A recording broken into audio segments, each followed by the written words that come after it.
Hi, I'm Jon Lieber, and this is what we're watching this week in U.S. politics. It's immigration. This is a big political liability for President Biden.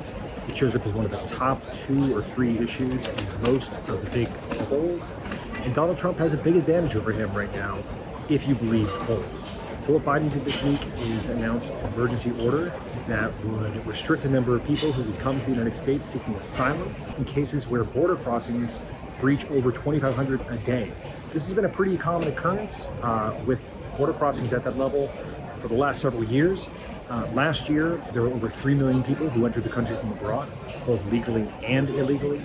And it's the illegal border crossings that's gotten Biden really in the most political trouble and has been at the heart of President Trump's political campaign since he first came down the golden elevator in 2015. So the big question is, does this hold and will it make any difference? And this is likely to be challenged in court by immigration advocates who want the number of asylum seekers to stay high so that people can get refuge in the United States. But if the courts do uphold this, it should make a significant difference in the number of people crossing over the border. The question is, does it come early in time to help Joe Biden make a case that he's actually doing something about immigration in a way the American people want to see?